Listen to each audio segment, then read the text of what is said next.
Une grosse partie de l'histoire de l'humanité repose sur les religions.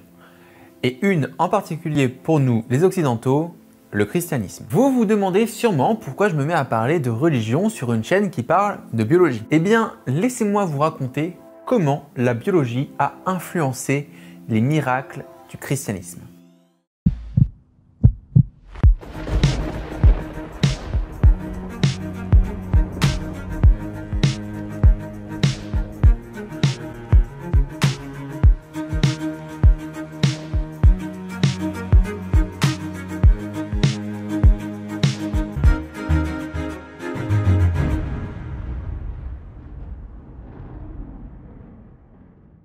La biologie en tant que domaine d'étude est assez récente, mais la vie, elle a débuté il y a très longtemps, bien avant l'homme, et elle a influencé notre histoire. On peut facilement citer la fameuse peste noire en l'an 1000, causée par une petite bactérie, Yersinia pestis. Bien évidemment, à l'époque, il ne s'agissait pas d'une maladie bactérienne, mais bien d'un châtiment divin. Dieu a puni les hommes. Cette période a renforcé la croyance en Dieu et a permis à l'Église de continuer à perdurer. Mais dans l'histoire du christianisme, il y a beaucoup d'autres événements de plus faible envergure. Le miracle de Bolsena. C'est en 1263 que se passe notre petite histoire.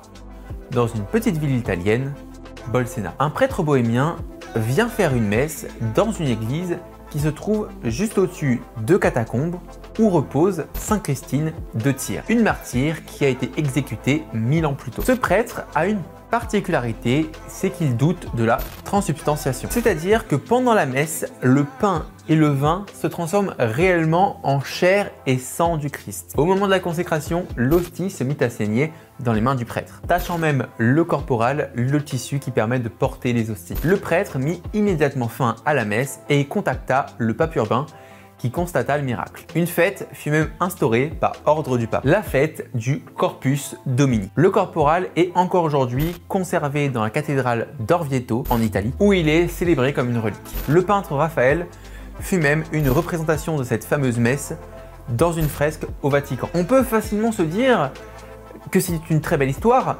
mais qu'elle n'a rien de vraiment véridique. Mais ce n'est ni la première fois ni la dernière fois que ce genre de récit va être rapporté. En 1330, à Cassia, toujours en Italie, un prêtre fut envoyé pour administrer le Saint-Sacrement à un patient malade. Il prit une hostie et la plaça dans son livre d'office. Après l'avoir fait confesser, il réouvrit son livre et constata que l'hostie était tachée de sang frais. En 1370, à Bruxelles, des traces de sang seraient apparues sur des hosties profanées par des juifs. En conséquence de cela, une demi-douzaine de juifs furent exécutés sur le bûcher. Un dernier exemple, en 1374, à Middelbourg, Jean de Cologne voulut communier sans se confesser. L'hostie dans sa bouche se changea en chair sanguinolente, le rendant aussitôt aveugle.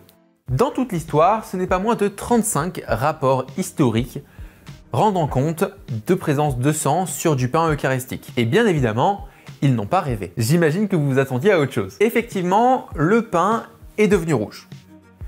Mais ce n'était pas du sang. Serratia marcescens, c'est le nom de cette petite bactérie qu'on appelle aussi la bacille miracle. Cette bactérie adore particulièrement la polenta ou le vieux pain conservé dans un endroit humide. Et elle pousse assez bien. Elle est d'ailleurs assez chiante en bactériologie parce que c'est une des principales contaminantes de nos boîtes de pétri. Cette bactérie a une petite particularité, c'est qu'elle a tendance à produire un pigment rouge assez vif et parfois assez sombre, ce qui fait qu'on a l'impression que le pain ou la polenta se met à saigner. Et le nom de ce pigment, c'est la prodigiosine.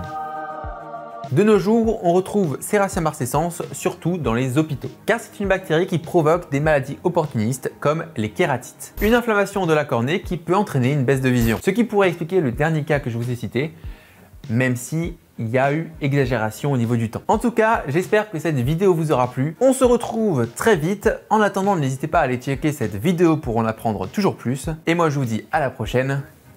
Tchuss!